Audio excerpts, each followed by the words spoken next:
these are my initial impressions of the Tekno SCT410.3 four-wheel drive short course truck. I'm sorry I didn't make a follow-up video for this earlier. I think I built this maybe a month ago or so, and I just haven't really had a chance to race it.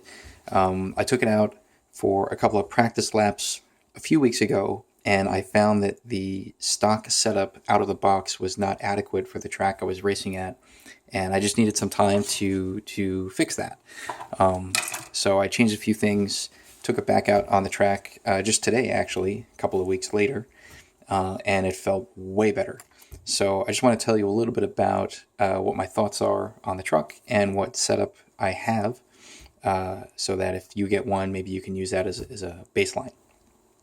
So the truck it builds almost exactly like the EB48SL. A lot of the parts are exactly the same.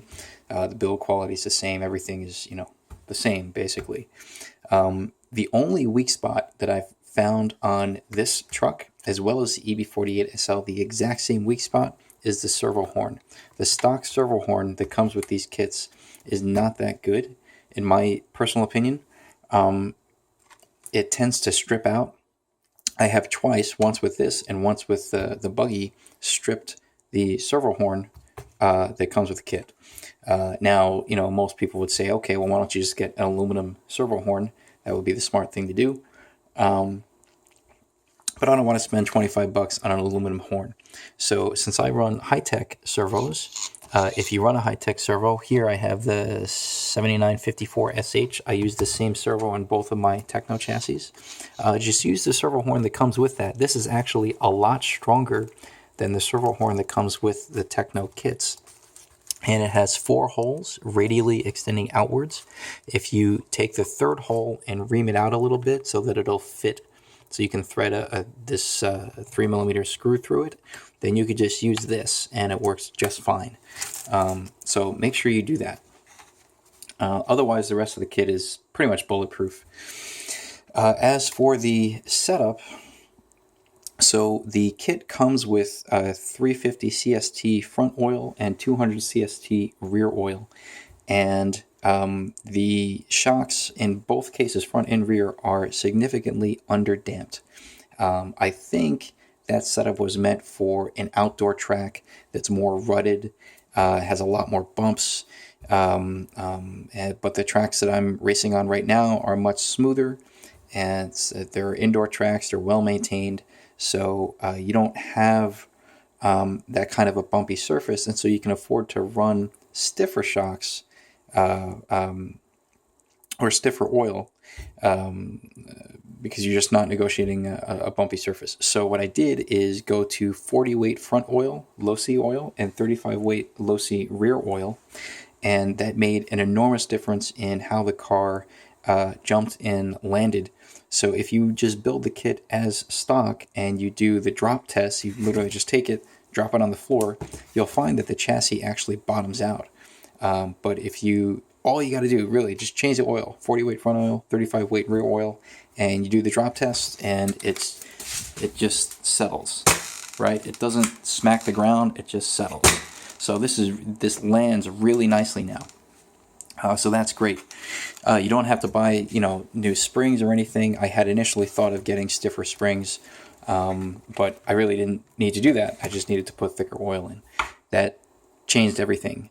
I have the ride height set to about 27.5 millimeters front and rear.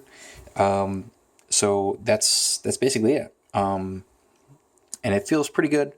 Handles nicely. I haven't changed anything with roll center or camber gain. That's all stock.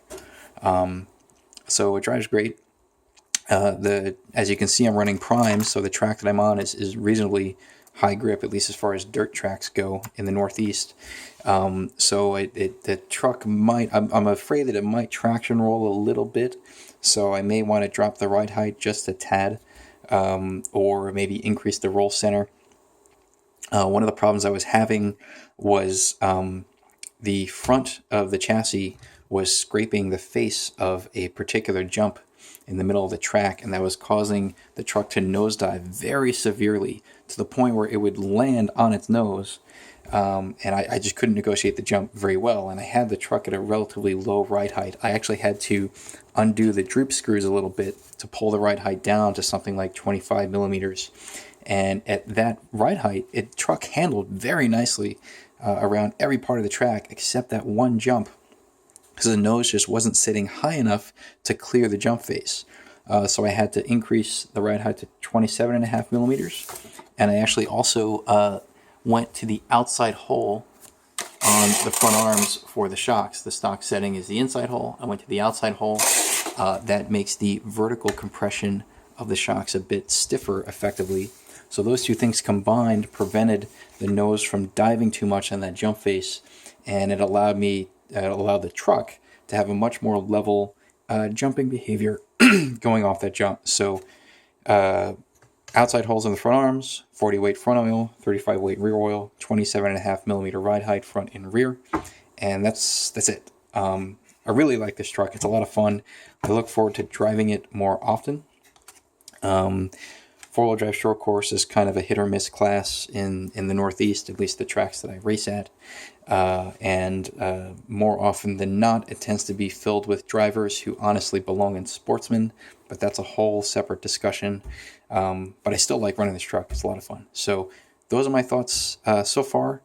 If you're thinking about getting this, I'd recommend it if four-wheel drive short course is popular in your area. It's definitely worth it, but you will need to do a few little setup tweaks here and there, and you'll be good to go. Okay, that's it. Thanks for watching.